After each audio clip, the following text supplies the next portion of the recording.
Alright, hell yeah. So what we have here is the 9.5 Tributary, the AIRE Tributary. And this is the first time I've ever taken it to the wave. I've owned this boat for quite a while. It's almost like the first time I've ever paddled it though. And guess what? It doesn't track. It's kind of a barge. It is only 9.5 feet.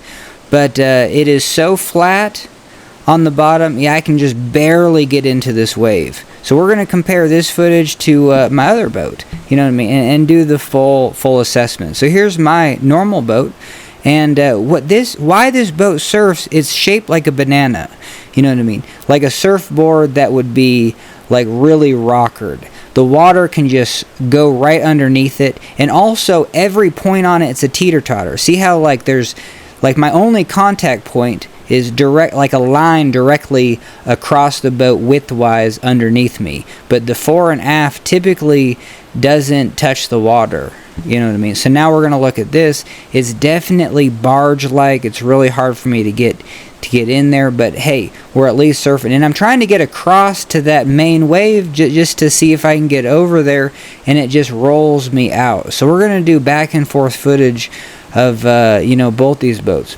But here's the Tributary again. So, I finally found a way to actually catch this wave. I'll make a separate video on that, like different stances you can have while paddling. But here you go. So I'm trying to enter on this side, and it's fairly difficult maneuver even in my boat. But I just kind of get blocked, you know what I mean. The big round nose of this boat can catch current, and it can kind of just... But there you go. I kind of squeezed in, but that felt like it was really hard. But still, there's just no juice. You know, that the back is just real grippy. Where this is such high rocker, the back doesn't grip on the way out. And we use a different technique. Well, that just shows you that, hey, it's hard to get in. But even here, I'm kind of using a different technique. But hell yeah, I'm able to just teeter-totter my way in. There's not too much resistance on the back, and then I can slide right down that wave. So if the back is like the opposite of a banana, if it's hooked in, it's just going to catch the wave. You know what I mean? So having it shaped like a banana, it won't catch. It'll teeter-totter right underneath where I'm weighting the boat. But obviously, yes, if it's flat, it's going to suction cup. And my boat does have an I-beam floor, and that's like a structure on a ski on a wet day. You know, it allows the surface tension to be released. Where this AIRE Tributary, there's no I-beam, so I think it's definitely, it's definitely stickier to the water. You know what I mean? So for doing this kind of, this is where it's real good. Hey, I finally found a way to like get sideways, and we surf it up here. You know, rewind this one a couple times. It's pretty good. You know what I mean? I using all the surf techniques I've learned, I managed to low side, and hell yeah, because this has such a bulbous nose, I'm able to really kind of, knock my knees into that wave. Where this is kind of got a pointier nose, so I'm either pointed or my boat's turning sideways. So that's kind of the difference I wanted to show you there. Alright, now here's a small wave, and you can really see my boat, it really tips up onto edge. Look at that, that's crazy, you know what I mean? That's a really high edge, and it just looks light, because you can tip the boat up onto such a small point, and even when paddling it, like the contact surface is so small, it's like a top in the water, and it makes the boat feel light underneath my paddle. And that's definitely the other aspect of this video, is the AIRE Tributary. Just, it takes on water in the floor, and I'm going to duct tape the hell out of that floor. I don't know, if there's a way to not have any drops of water, even like buy a floor from Moravia or Sotar, and see if I can get one to, just an I-beam floor to fit in there. I might have to. But anyway, we're gonna try to find ways to not have that floor taking water, because every paddle stroke is just a little bit heavy. And I ran a company where we that's all we used is AIRE boats, and I'm not a big fan. I like the Hypalon. I like the You know, it's just, I just never know where the water is in the floor, you know what I mean? So I don't mind putting weight in a boat, but you might as well you be the one to put it. You know, go get lead strips and then strip up your I-beam floor, you know, and weight the floor. You know, you can add the weight. There, and you can't say there's a benefit for that water sloshing around, because I don't think so. You would want it evenly distributed, and never sloshing from side to side. So anyway, so now we just have 20 minutes of me just struggling. So this is my very first, you know, goes at it. We took all the good clips and put them in the first, you know, 3 minutes. So we're basically done with the video. You can just kind of watch me, you know, try to surf this boat. But the bottom line is, the water takes in the floor, and just for an R1, like, it's a small boat, but man, it feels like every stroke is like you're just on a multi-day. You know what I mean? So that is my honest opinion so far. We are going to take this boat to the lake as much as possible to get used to it, and I'm going to show you some footage there, maybe do some speed comparisons. But hell yeah, this side surfing, this is where it's at, you know what I mean? And in any boat, you know, if you've never surfed before, R1 rafting, just go do a side surf, you know what I mean? It's very fun.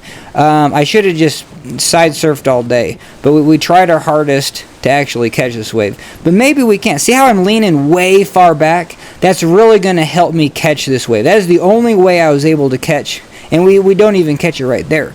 But what happens there, why leaning back is so useful, is because you're paddling your weight up into the wave. And if you're leaning back, well, the nose of the boat is teeter-tottered up out of the water, and by the time you actually get to the part of the wave that kind of like pushes you back, kind of that white pile, you can dip your nose in. You know, if you're leaning way far back, and by the time I get my body up and over that white pile, well, heck yeah, my nose is way in and gonna catch some good water and help me stick to that wave.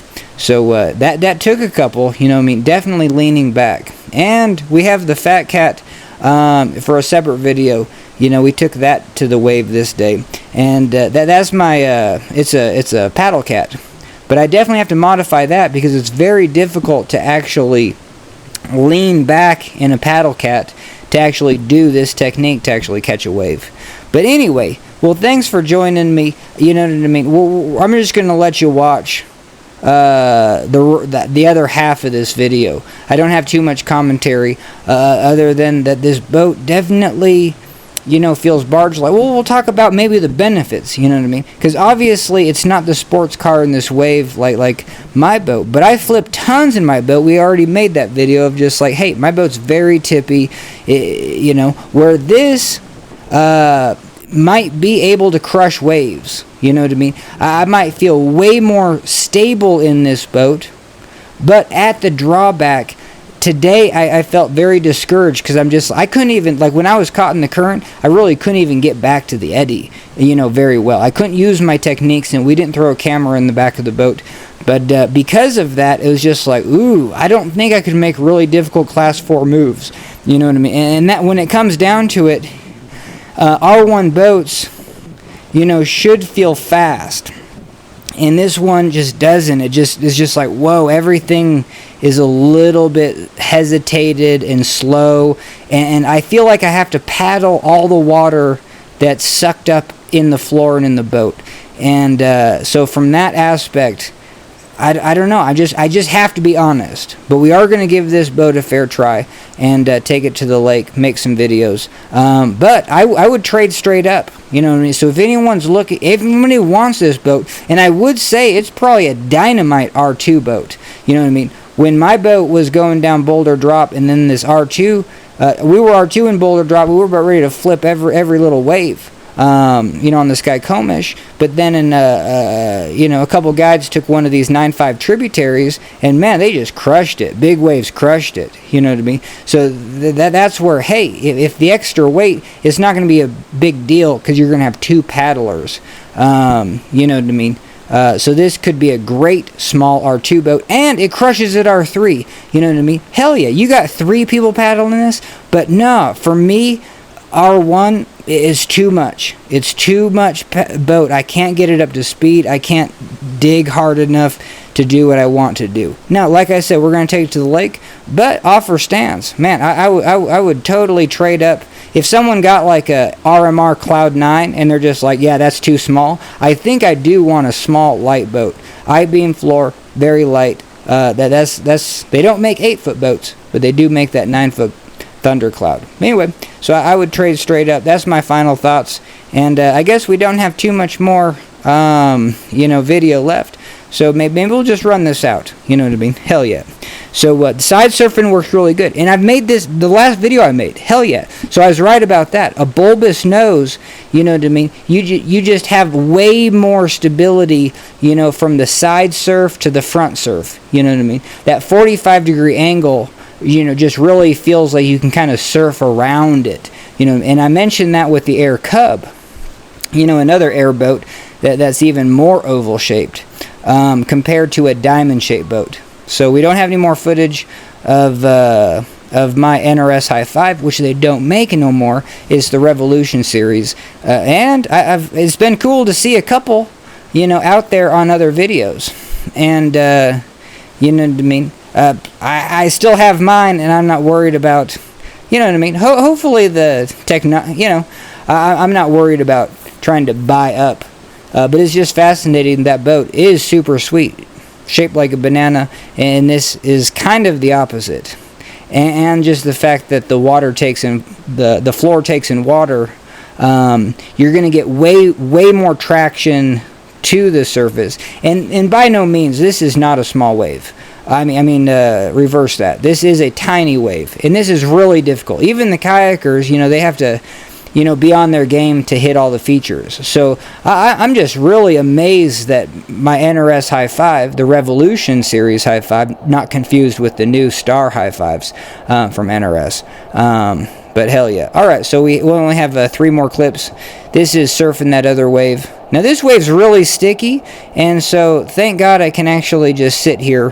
But yeah, this boat, for how small it is, hell yeah, it's a little barge. You know what I mean? It's real stable. But like I said, Class 3, well, let's crush it. But yeah, making really complicated maneuvers in Class 4, not unless I take it to the lake and know exactly what I can do. And I kind of got used to it, with the water and the floor, anticipating where that water is, where the weight is. But yeah, trying to use that to my advantage. Yeah, because at moments, hell yeah, and with proper positioning and leaning back and balancing that outer tube, yeah, I felt like I could get some speed. But man, it's so difficult, you know what I mean? R1 rafting is probably hell on your shoulder. For me, yeah, I only have so many strokes in the bank every day, before my shoulder would just say hell no. So just the fact that this is just a little bit too much, and I tried to drain it on shore. We drained it for about a half hour, and it was still too much weight for me to carry up. I got back pain, and it was just too much weight to carry up the hill and get it on the... I had a dolly the rest of the way, but I do take that into consideration, you know what I mean? It'd be nice if a boat was definitely 60 pounds, no more, 50 to 60. Alright, well, thanks for joining me. That's a video.